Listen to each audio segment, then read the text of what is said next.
It is episode 3 of the Onside CFL Fantasy Football Podcast. Coming to you live from Brandon Banks' going away party. It's Dave and Dan the Stats Guy. The key part being there, the Brandon Banks going away pool party, not just any party. Dave, you got to get that right. Brandon Banks, you know, it's a big thing for him to have his going away party, but it has to be a pool party. Hashtag I'm on a boat. Well, maybe something like that, or hashtag where's engineer Ben and producer Dan? Are they at the pool party? Good question. They've both been here since first thing this morning, and they're waiting for Brandon Banks to show up. Brandon Banks, that's an interesting story, and Kent Austin is dancing around that one as training camps are underway in the CFL for the 2016 season. Brandon Banks, you have no excuse to not show up, my friend. It was engineer Ben Bussey. By the way, we have a couple big announcements today. The first one, it's engineer Ben now because we have Dan, the producer, a different Dan, and engineer Ben. Engineer Ben's birthday was yesterday, and he showed up for the podcast. So, Brandon Banks, you have no excuse. Well, he kind of does, Dave. We got to, talk about that one a little bit. He has some issues around some I don't know if it's child support payments or something along the lines with his ex-wife or ex-girlfriend or whatever, but hopefully Brandon Banks can make it up in time for the end of the training camp for the Hamilton Tiger Cats. But it's fun to see training camps underway in the CFL and fun to see those guys come on board our podcast as well. From one battle to another, Lower Your Weapons by Revolution Engine off the top as usual. You can check out Engineer Ben's band, Revolution Engine, on Facebook. Website isn't totally ready to go yet, but we're ready to go. The CFL season is weeks away. Preseason schedule released today. So much to talk about on this podcast. And I don't know, Dan the Stats Guy, let me ask you this. You're a guy who listened to lots of podcasts over the years. Does when people introduce a show by saying there's a lot on the show today, isn't that kind of one of the most overspoken terms in podcast lingo? For me, I think immediately, okay, here we go. I've got a couple hours of listening stuff to go through, but I don't think we have that much. But, that time of the year, you listen to all the CFL podcasts around the league, and shout out to all the guys that are doing a great job on each of the team ones. You can say some of them, obviously, Dave, but guys are doing great jobs with their podcasts already this year, giving great coverage to the league, and more coming on board this year. Obviously, we're kind of one of the new/old guys on the podcast scene, but it's great to see so many podcasts out there for people to listen to and get ready for the season. CFL podcast community is a tight one.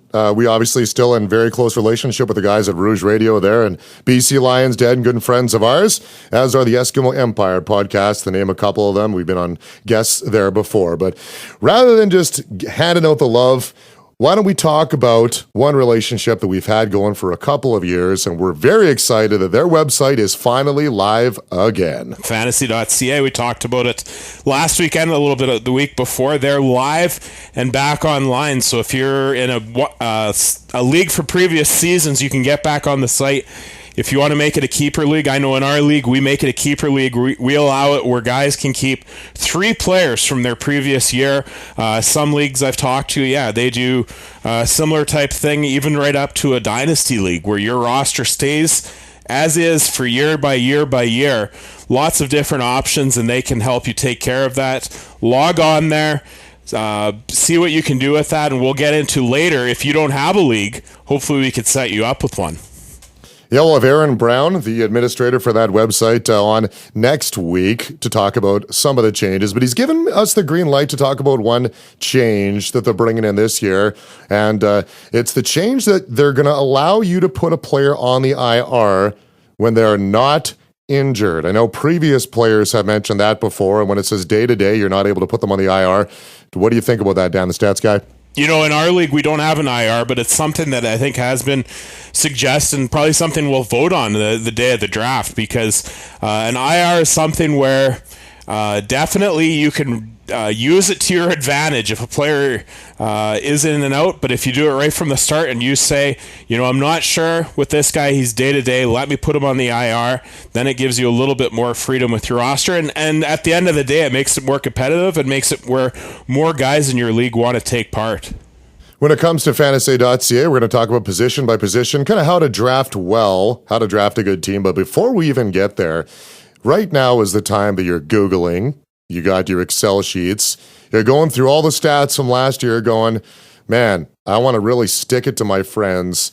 But we're going to make sure you will be able to do that in a big way this year. Yeah, something that we're trying to get trending on Twitter is #WinYourLeague. We're just in the final stages and the final days of putting together our 2016 fantasy guide. We'll have pricing and different stuff probably right after this podcast comes out later in the week. But it'll be a 40-plus page document. I know on Twitter we said 40. Well, now it's up to 41. We've added another page.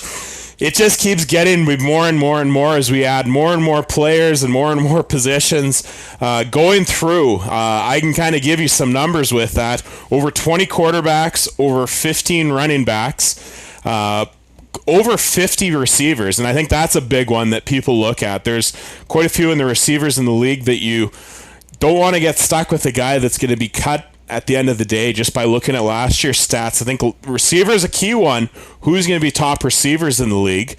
Moving on from there, defensive linemen, nearly 30 defensive linemen, over 20 linebackers, over 40 defensive backs, all 9 teams, team defenses, and all 9 kickers. And added for this year, one that people have been kind of asking a few players about, over a dozen rookies. Some rookies to look for, big names that are coming in. I know there's been a few articles in different newspapers, but some rookies to watch for that are going to be playing and starting right away. We don't want to give too many secrets away, but where you can find out a little bit of teasers, we've been blogging onsidecfl.wordpress.com, been updating that daily. Feel free to check that out, and we've already given my top 5 breakout players for this year, but there's easily 10 or 12 I can think of, but there's 5 big ones you can take a look at, and we're not going to give away too much, but one that I know Dan has already tweeted with Scott Mitchell from the Calgary Sun about this, a guy that we've been high on for a couple years now. Kamar Jordan is a name that, we've been talking about throughout the offseason. Calgary has all that turnover. You look, Eric Rogers onto the NFL, Jeff Fuller onto the NFL. Those guys, their positions are up for grabs, and there's a pile of names in Calgary. But Kamar Jordan's a guy that's been around the system, has worked with Dave Dickenson as the offensive coordinator the last couple of years. And I think for Dickenson, he's going to be looking for guys that he can trust. And right off the hop at the Stampeders training camp, Kamar Jordan is listed as a starting slot back for that team. So you're probably going to ask us, a lot of the questions we will get, despite, aside from the daily, who do I start, who do I sit, et cetera, before this season, some of the questions we often do get are, how do you draft a team well? Where do you pick a quarterback? Where do you pick a running back? And obviously that's all based on how many of each position you have your league set up on. And Dan, I know the league we've been in for quite a few years, we're pretty happy with how many players per position we use. Well, in that one, and that's the thing with fantasy that I think people that maybe haven't used the site before or don't really know much on what kind of options they have. You can kind of work around and have just a starters, have a bench with it. In our league, we generally go one backup per position. So, for example, defensive lineman, we'll have 2 starting defensive linemen and 1 backup, but the only one that we do 2 extra on is at receiver, where we have 6 on the team and 4 starting. And there's different options with that. Obviously, now with the different options you have with the IR, you can have some pretty deep rosters. And I think for that, when you have 7 or 8 guys in your league, you're going to want to have that much because there's 9 teams in the CFL. You could be one of the guys that likes to have a really, really heavy free agent wire. I think it's more exciting to have, slim pickings and force guys to do their research. So while you're doing your research and while you're drafting, let's say, for argument's sake, you do have 8 guys in your league because fantasy doesn't allow 9 teams, obviously. How do you play in a 9-team league? In a fantasy football world, so usually 8 teams is the cap. So how do you draft? Where would you pick as your top player, positionally? We're not going to give away any secrets per name. I know you're looking for a name, but positionally in today's CFL and a stat category, how would you draft well in the first round? One of the things that also needs to be taken into account that makes this different than the NFL is the option of a ratio as well. On fantasy, you have the ability to start Canadians or nationals or Canadians, however, non-imports, whatever you want to call them. however you want to define them as, you can have them also in as part of your league, and you need to have so many starters, so many on your roster. So that can also throw a wrench with it. And I think a lot of times Canadians are often the safest players to have on your roster because there's only so many starting positions and they're not going to be benched. So a prime example, I know you don't want to give away too much, but there's a guy that signed in Winnipeg in the offseason that's a Canadian running back that is right there, that's not going to be bumped out of the lineup. The Bombers paid him a pile of money, and that's something that you also have to consider, is teams pay the Canadians more because those guys are going to be sticking in the league for longer. Andrew Harris, I think, is a prime example of a guy that you can't go wrong with having Andrew Harris on your team. Yeah, nothing wrong with that. I think we can go team by team and pick that off. But I mean, what would be the point of doing all that work in the fantasy guide, right? If we're just going to tell you on the podcast tonight. But I think that if you're a longtime fantasy football player, and I mean, imagine a lot of people who are listening are of both categories, there's been that stigma, I guess, call it if you may, that to use your quarterback, you want to have a good quarterback as your top position in today's CFL. Is that still true, to pick a quarterback in the first round? You know, the last couple of years, that's the answer. I think that you'd want to say is yes, but you look at the last couple of years with the injuries, and all of a sudden you pick Darian Durant first overall, or you pick Drew Willie early, or you take Zach Collaros, and suddenly these guys get injured throughout the year, and you're left there without your main guy. I know for myself last year, I drafted Darian Durant, I want to say about 5th overall in our league amongst the quarterbacks. I thought I was set with him. Of course, he goes out and gets injured. And for my team, game one of the year, and there I'm left scrambling. And luckily for me, my backup that I drafted ended up a starter at the end of the year, and that was Matt Nichols. So Nichols actually ended up winning the league for me because luckily enough, I stuck with him through his Edmonton days, and then he shows up in Winnipeg, and he's the starter at the end of the year and put up decent numbers for the Bombers at the end of the year. Any Eskimos fans listening are laughing hysterically, or maybe Bombers fans or whoever, the Nichols critics. But Dan's, two-time defending champion now, or no? You think another guy won the year before, but you've been able to pull home a couple. I've got a couple, I think 2 of 3, so kind of a little bit of a New England Patriots feel to my team if you're looking at dynasty levels. But I'm clearly deflated by hearing that. Yeah, well, I think that you I'm trying to think of a comparison because your team does well in the regular season, but somehow in the playoffs, I don't know if it's something that happens in week 15 or week 16 in the CFL, but suddenly your players start dropping and start not performing, and then you lose out. And last year was a prime example of, like you say, the Hamilton Tiger Cats end up taking you to a place where you ended up losing in the playoffs. Oh boy, I think I don't even want to talk about my fantasy libido, but generally. The idea, I think, later podcasts throughout the season, we'll talk about when you should trade, when a player is starting to peak, when is a good time to trade him, things like that. There's so many different topics that we can cover off throughout the season, and we also want you to send us in your questions as well. But I think probably the biggest question as you're getting ready for your league right now, some guys are drafting early, some guys like to draft during training camp. So I think this is probably the one question that needs to be addressed because some guys won't answer it. Do you draft during training camp, or do you wait till after training camp's over? You know, and that's something that you see at a lot of different leagues and a lot of different sports, you know, in NHL drafts and NFL drafts. That's always a debate because the longer you wait, the more the rosters are set and the better chance that I think the guys that maybe aren't as hardcore fans and follow depth charts and that sort of thing, maybe the better chance it is, and maybe the more engaged they'll be in throughout the season. Because I think a lot of people that listen to our show and follow us on Twitter can attest to, you might have 4 or 5 guys in your league that know the CFL in and out. They know who the backup quarterback is going to be in Edmonton. They know who the backup running back is going to be in Hamilton. They know these answers. But then you have a couple guys that you need to fill out the league with, and I know that you did a write-up on our blog, Dave, about the types of guys that are in your league. And a lot of times, I know for for a lot of participants of maybe fantasy leagues in Western Canada, you get the rider fan who drafts nothing but riders because that's the only team he knows and that's the only players he knows. So then he ends up with a team full of riders, and everyone kind of rolls their eyes when he takes Rob Begg in the first round of the draft. You also end up with guys that maybe are kind of borderline fans, and yeah, I'll do the draft with you guys, but I don't know if my wife will let me be very involved in it. And by week 5, they haven't set a starting lineup, and suddenly they don't have anybody on their roster anymore because none of the guys are actually playing. And so you want to make it as competitive for the guys. So I think the later you have it, it helps with those guys. But if you have 8 guys in your league that know the league in and out, and you know that they're going to be participating, why not have it early?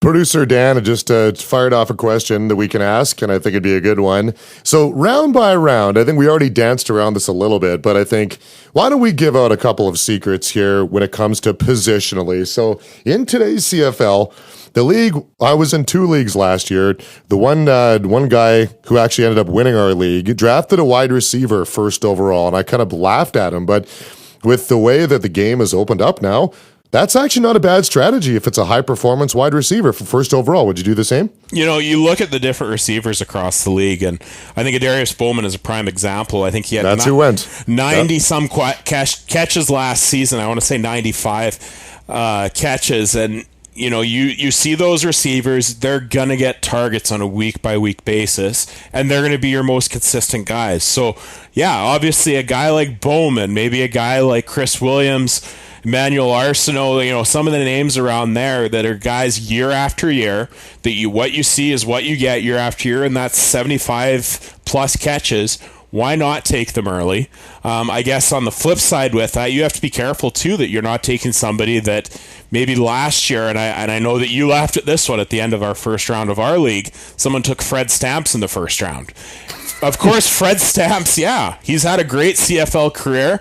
Goes on to Montreal, yeah, sure, Montreal, they've put up points over the years, but the guy walks in and he takes Fred Stamps, and everyone in the league kind of goes, okay, maybe not that one. So you have to be careful. Make sure that your guy is the prime target on your team and that he's going to be in for a big year before going with that. All right, so if he's an impact receiver, we would encourage you to take potentially one in the first round. And then probably safely after that, I think a quarterback or a running back. We don't need to get into names specifically, but I think it's probably a safe spot to go on either side. You know, this year is a weird one because the last couple of years, there has been the quarterbacks at the start that, you know, I wouldn't have had a problem taking in the first 2 or 3 picks. But because all the quarterbacks, I honestly, outside of, you know what, and even with that, I'm not even sure there are any where there isn't some sort of a question mark. Maybe Bo Levi Mitchell, maybe there isn't one, but I'm not sure he's going to put up the same numbers that he has in past years. But, you know, every one of the quarterbacks comes with an injury risk or a backup taking over risk in the case of Henry Burris, where, you know, you're kind of looking at it and going, well, I don't know if I feel comfortable using a first-round pick on this guy. So maybe this year, maybe hold off on the first round for quarterbacks, but, you know, definitely in that second round or certainly by the third round, make sure you have a quarterback on. And if you're going to play in a 2, I think we've been playing in a 3 running back league starting 2, and with an 8 teams, it really, really forces you to watch the waiver wire. Me personally, I would say that just because of how running backs do fluctuate throughout the season, guys come in and they go. Would you say that it's safe to play in a 3 running back league and not have to worry about picking them as high? Just don't take John Delahunt. And there's a knuckle tap to our friend Daltz at Rouge Radio. Daltz, we love you. We love how you draft, but John Delahunt, don't take him this year. He I think is into, I don't know, probably some sort of other career for the last couple of years. Yeah. He's not going to be available. 3rd year of retirement. But I think that's what I think a lot of people look at is a fullback is going to be on the roster every week. Sure, I'll take him. Maybe he'll get some receiving yards. In some cases with that, maybe it is a safe option, but look at a young running back on teams' rosters. And I think a great example last year was the Edmonton Eskimos, where they had Shakir Bell and Chad Simpson coming out of training camp. And if you're going to take one, why not take the other? And more put your team set up that way, where maybe you have a handcuff in that position. So, for example, in the case of the Edmonton Eskimos this year, you've got John White, you've got Joe McKnight, you've got Shakir Bell, and you have Akeem Shavers. Follow that closely throughout the preseason and see who the top two running backs come out there, because that Edmonton offense is going to be a high-powered offense, and you're going to get yards out of them, but it just needs to be defined of who the top two are. One guy you're not going to have is Xander Robinson, who's officially retired, who casually is a fun guy to pick up now and then, who gets a weird touchdown. You're like, it's Xander Robinson, screen pass for a 20-yard touchdown? Okay. Well, he's a guy that you're not going to be able to pick up this year. One of my favorite shows to watch on the NFL Network is the NFL Fantasy Live show, and they have a feature on that show that I think maybe we could even bring to the CFL level, and that helps no one, is the feature that they do on that show, where it's a guy that no one is going to have him on their roster. No one is going to get excited because he got a touchdown. And it does. It helps no one by getting a touchdown. And a lot of times that is a fullback in the CFL, or a guy that often will just play special teams, or in some cases an offensive lineman in the CFL, where we see a few cases with that where they get touchdowns. But as far as as running backs go, just make sure that you're getting one that you know for sure is going to be starting. And if you're going to get a handcuff, make sure that you get it from the same team. I think it's safe to say that probably a good strategy to go with if you're going to be having a draft within the next week would be to go, you can have an impact receiver in the first round, followed by a quarterback and maybe a couple more receivers.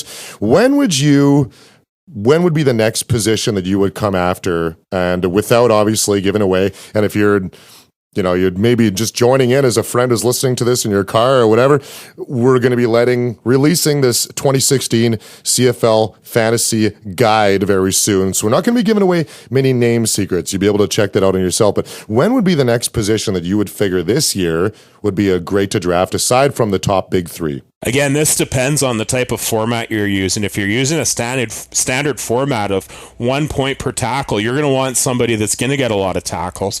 And obviously that's at linebackers. And this year, there's a host of linebackers that you can get. There's some names that over the years have been guys that have got over 100 tackles each and every year. Those are your safe guys, because unless there's an injury, that those guys year after year are going to produce points for you, and in some cases for them also are going to add in sacks, interceptions, forced fumbles, fumble recoveries, anything that you need for points. They're going to be able to get it for you and put up more points on the board. So I think linebacker for me would be the next one, just because it's such a safe position. Absolutely. There's some performers out there who can put up big numbers in tackles, and players that we've looked at in the past. And it really depends on how your format is set up when it comes to points per sack, per interception, etc.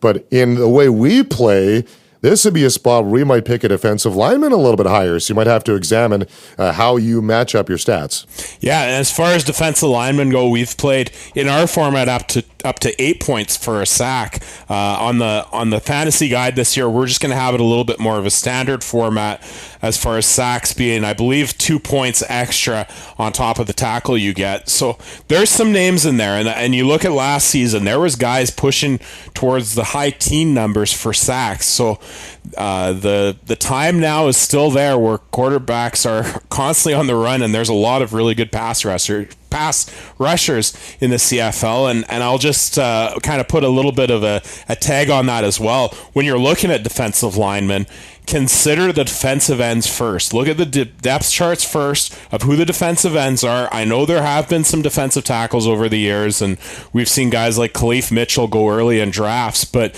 generally you want to stick to a defensive end, which will be the one that will get you the most points, I would say. Wouldn't you, Dave? Yep, we'll be speaking to commissioners right now when we talk about this. And one thing I really appreciate about is having Dan as the commissioner, one of our leagues, Dan the stats guy, is that he has set up the value for each player to be an equal. So let's say the running back has a 100-yard game and 2 touchdowns, he would be on par with a defensive back having 2 picks and 4 tackles. So maybe you just have a conversation with your commish, and commish, if you're listening as well, maybe examine setting your stats up that way. And for new listeners and maybe new people that are new to fantasy, and we'd love to get more and more people that have played traditional NFL formats. A lot of people ask how a CFL works, because how can you do it with a 9-team league? And that's where this comes in with the defensive players, where defensive players, if you put them on par with the offensive players, then suddenly you do have a roster that's as big as an NFL roster, and you're getting points from all over the board. And I know that, it might be different with tackles and interceptions, but you're watching at all points, hoping for a turnover or a catch or whatever else, and you're not just watching for offensive points, and it makes it pretty exciting during the games. If you have a lot of questions, you can fire us any of them off via email. We also would direct a lot of those towards Twitter at CFL Fantasy FTB. Our following is growing. We're also on Facebook. You can check us out as Onside Fantasy Football on Facebook too. As we look into social media, we've had a number of questions. We've had a lot of conversations. We've had a lot of questions about fantasy. Again, they're up and live and running again. And I think that as the weeks continue to pour on, we're going to drive a lot of our content by the questions you have to ask. So we had questions before, but how do you draft a team? Well, there's some insight aside from giving you names away. So if you have another topic you'd like for us to cover, you can ask us that question at CFL Fantasy FTB. And a big topic on Monday, which is recording day, was the preseason schedules released.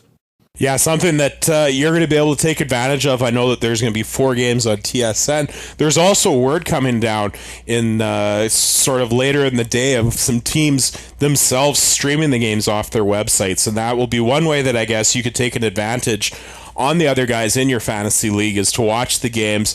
I know last year there was a few guys that really lit it up in the preseason and just carried it through to the regular season. So any kind of rookies that you're interested in, have a look at those guys in the preseason here. Watch those preseason games any way that you can. Maybe even go to a game and take some notes and see who some guys are that could win your league.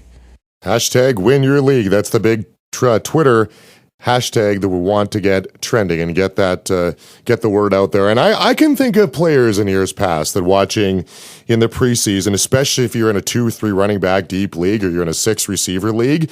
I know last year, Dan, the stats guy, obliterated us with the pick of picks from the Toronto Argos. Well, Vidal Hazelton was one rookie I took.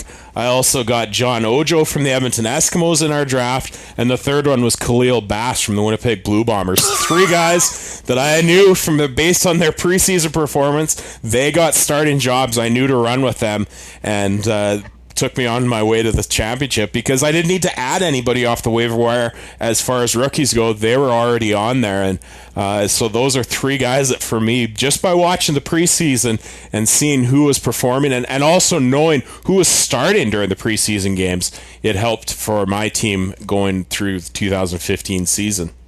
You can follow both Dan and I on Twitter as well, at myself at Dave Dawson 7, at Dan UK underscore, or at Dan underscore UK1, pardon me. And we had one question about Zach Collaros, and speaking of starting, and well, a guy who we've been answering a lot of questions. There's one guy in Hamilton who's not answering a lot about number 4. Yeah, Zach Collaros was one that, we got a question about that on the weekend from at Picante07.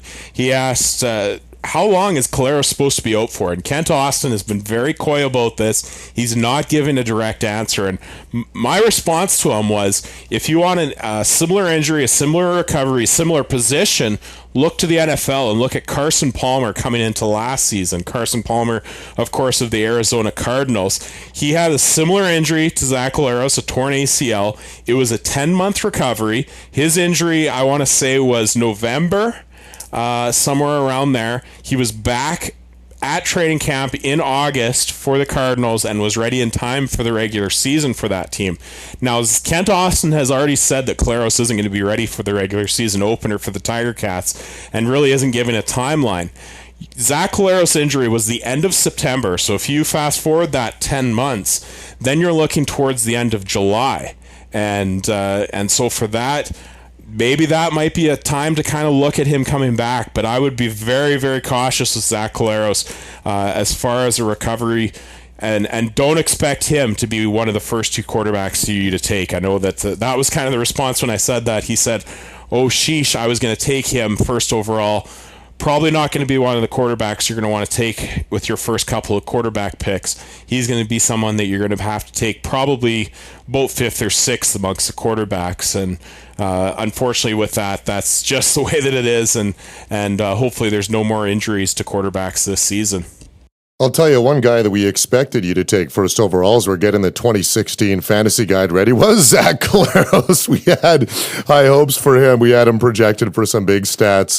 We're excited about this. Can't wait to have that out in production, hopefully very soon. Yeah, one other thing with that also on Twitter, if you're still looking for a team or you've got for a league, or if you have a league and you're looking for more people to take part in your league, send us a tweet on Twitter at CFL Fantasy FTV. We're playing Fantasy Matchmaker on Monday, trying to get as many people in leagues. What we'll do is we'll retweet it. We'll put some names of some Twitter accounts on there of people that are also looking for the league. Hopefully, maybe then we can set it up where you guys can set up an 8-team league of guys just from Twitter and listeners to this podcast, and see if there's something that can be done with that. But yeah, if you're looking for a league, just send us a tweet, let us know, and we'll try to get the word out there and help you however we can. He's Dan the Stats Guy. He puts it all together, and he plays matchmaker on top of that. What can he not do? It's been a party today on behalf of producer Dan Hindmarsh, engineer Ben Bussey. Had a big party last night. He's still alive. It was the birthday. We're ready to get going. Get your drafts in order. Fire us off your questions at CFL Fantasy FTB on Twitter. You can read about everything that's going on in the blog. Cannot wait for the 2016 Onside CFL Fantasy Football Guide to be released very shortly. Lower your weapons and raise your glasses. Let's get it on. Thanks for listening. We'll see you next week.